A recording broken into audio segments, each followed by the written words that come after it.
Hi guys, and welcome back to another packed episode of the Telkom Gaming Show. This week we go all medieval with Dragon Age Inquisition as well as World of Warcraft Warlords of Draenor. Check FIFA 15 and Fiber internet as well as go to E3 with Team Monolith for our special Shadow of Mordor segment. EA and BioWare will be bringing us the next installment in the Dragon Age series, which is sure to get the hardcore RPG gamers interested once again.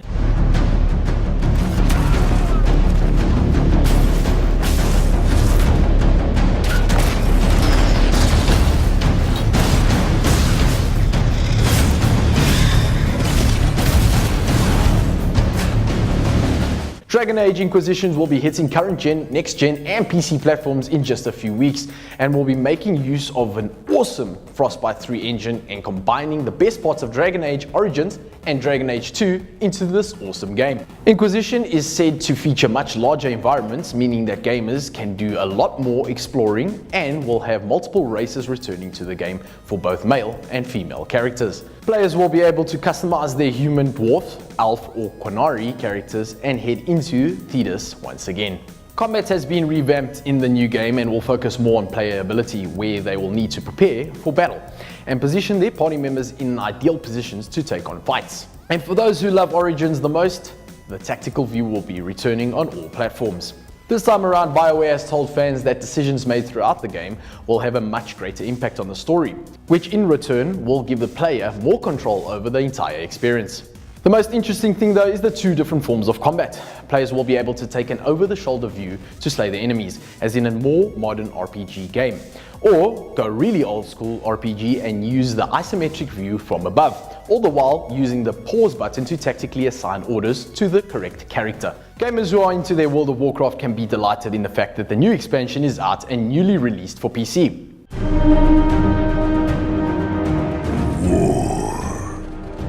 It is the lifeblood of this world.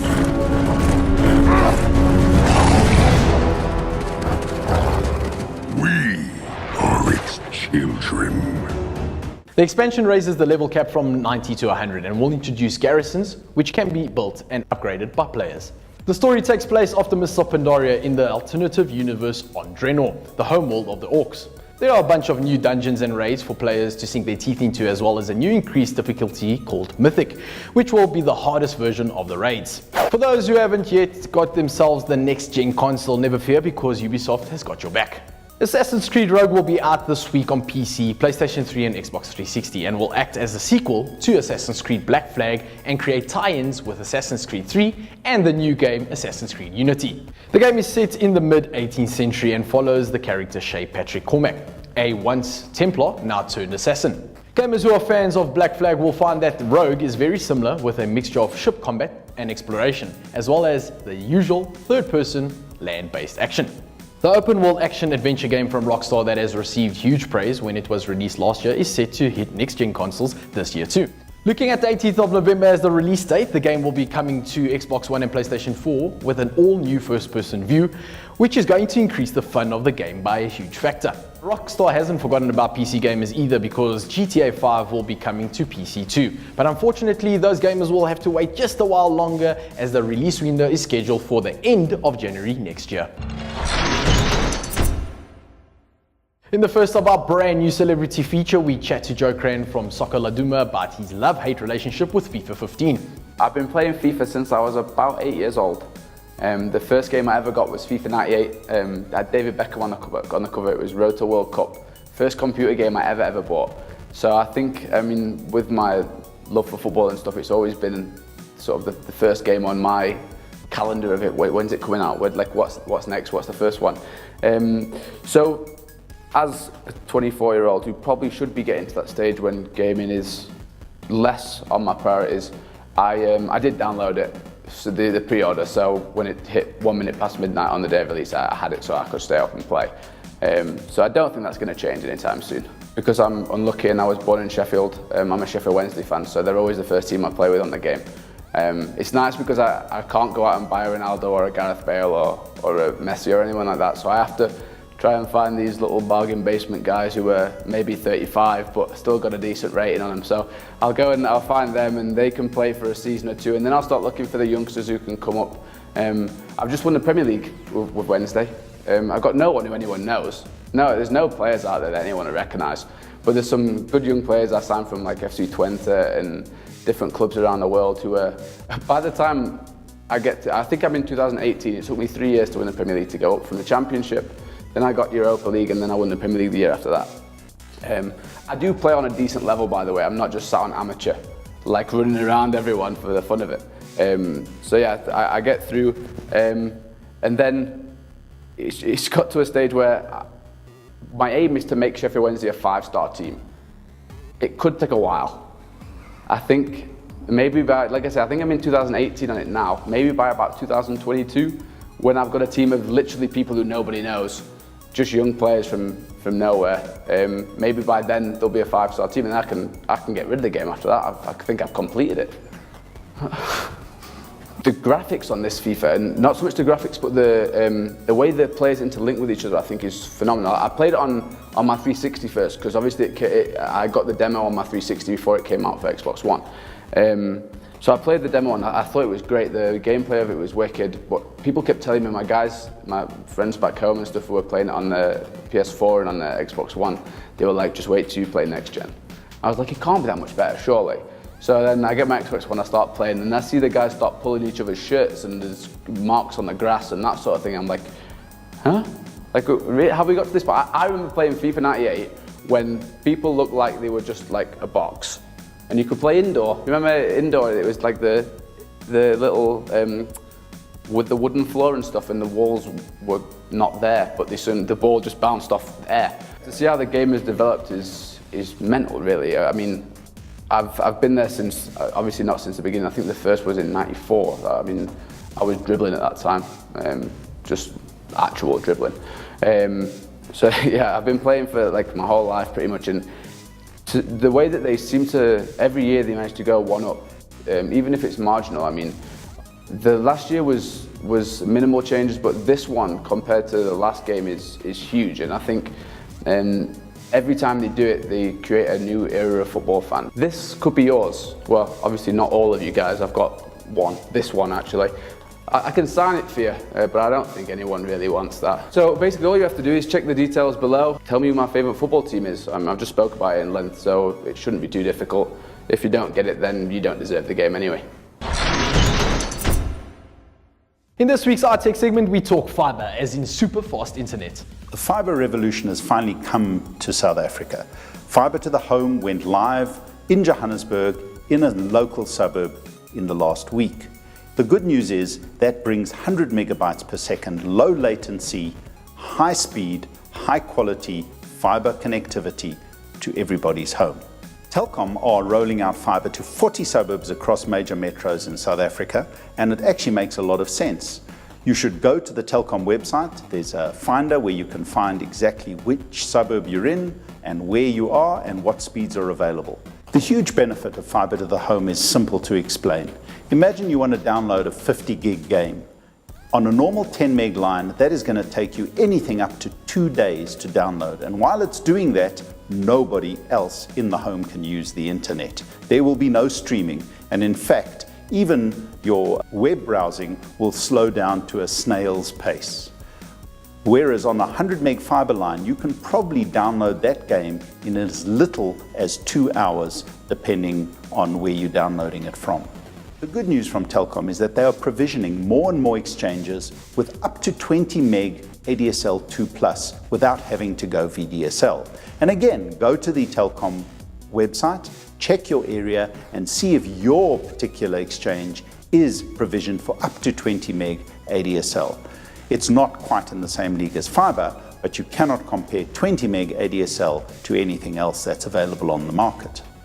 A few lucky people have got 20 or 40 meg VDSL, which is the next generation of ADSL, which allows really high-speed downloads. It's not quite as stable, nor quite as low latency as fiber, but it certainly is a huge improvement on 4 or 10 meg ADSL that has been the de facto standard in South Africa up to now.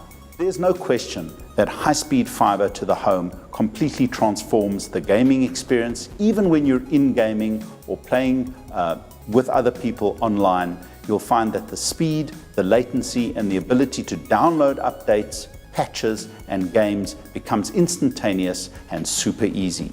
The best part is the pricing of these new high-speed fiber products are anywhere from 1,200 Rand up to 2,500 Rand. Whereas as short as a year ago, you were paying 20 to 30,000 Rand a month for a 100 meg fiber connection. The other huge benefit of fiber is way beyond simply downloading massive game files. It talks to the smart home, it talks to the connected home. You can stream video, watch movies, do all sorts of entertainment beyond simple gaming. But it even goes further than that. Once your home is smart, once you have high-speed, always-on connectivity, you can connect your front door lock, you can connect your sensors, you can connect your electricity meter. There's no limit to the amount of devices and product that you can connect and view over the internet from anywhere in the world, as long as you have high-quality connectivity at home. In last week's special Shadow of Mordor segment, we got to meet the team behind the game. This week, we introduced to the Nemesis system as we go to E3 with Team Monolith to see what the fans had to say about their first glimpse of the title.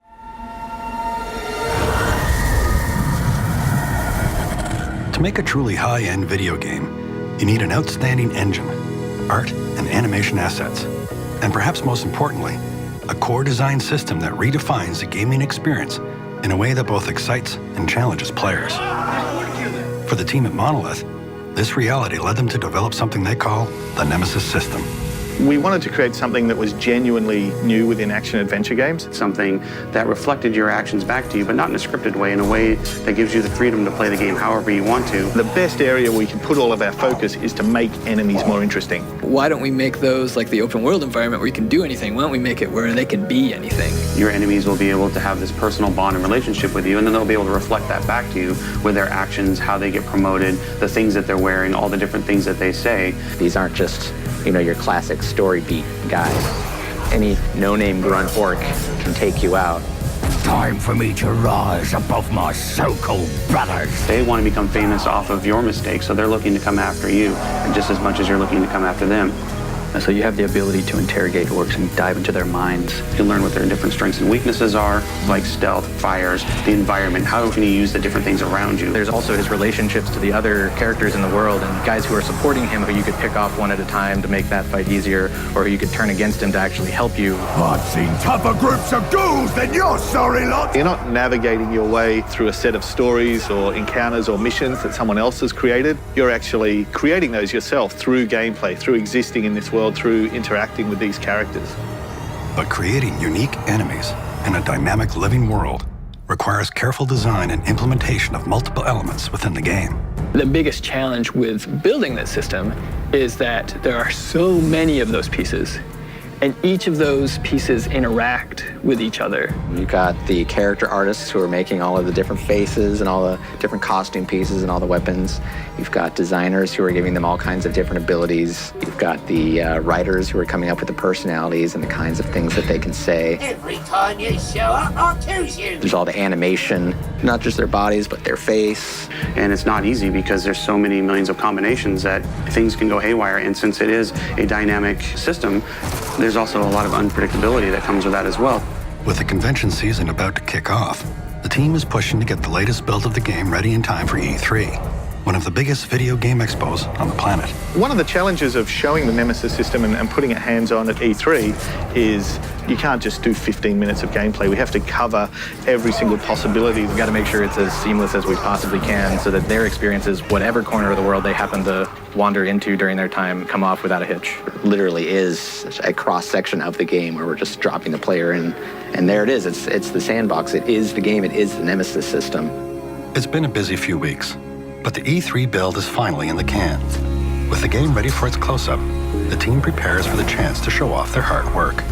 Obviously, you work on something like this for so long, and the whole purpose of it, the whole reason you're doing it, is to get it in players' hands and to see how people respond to it. We're hoping that when we get out there, people take a moment and check out this IP they've never seen before, and by doing that, they'll see something truly new and innovative. It's going to be the first time we set anybody loose in the open sandbox, and we can't tell them what to do, and we're going to see what happens.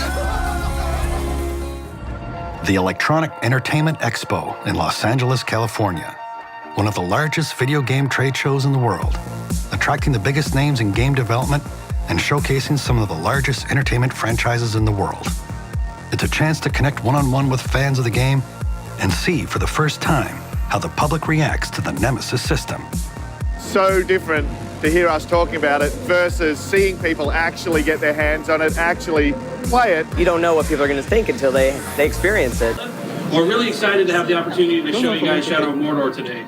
We have a really dynamic theater presentation. We have hands-on for some VIPs that are really exciting, so they get to play as long as they want. Plus, we're sending Michael DePlatter, our director of design, all over the place, doing interviews, being on TV, all these things. I've never had this type of setup. Like we're playing with the big boys here.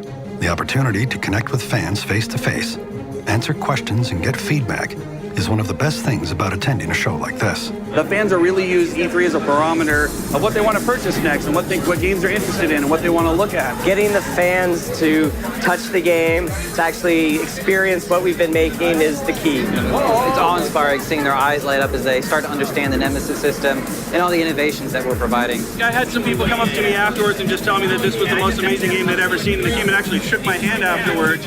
Every time I come out, it seems like we win something else. I don't know, I just wasn't expecting it. It was just great. With excitement for Shadow of Mordor increasing, the press are eager to see the game too, and hear what the team has to say.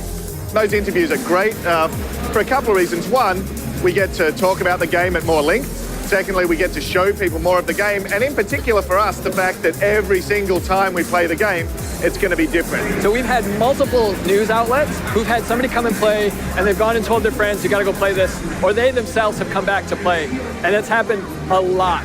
That's a massive validation.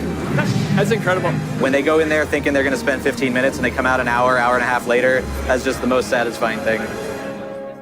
As the show winds down, it's been a blur of promotion, interaction, and feedback from both fans and press alike. Having them say, out of everything at E3, we think you have one of the best games, it's humbling. It's just been amazing, really gratifying.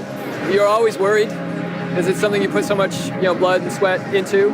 But to get this type of response, and the buzz that it generates, it's huge. It's huge for us, and it feels really, really good.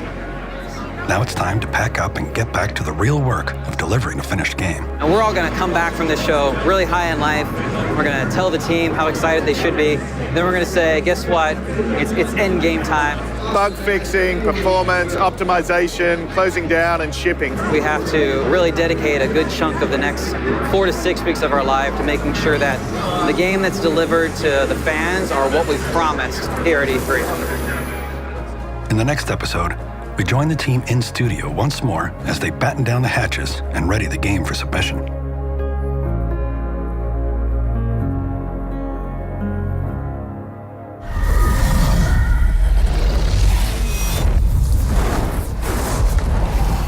Ridiculous how much goes into this game, eh? But that's all from us for this week. See you again next week for more gaming news and entertainment.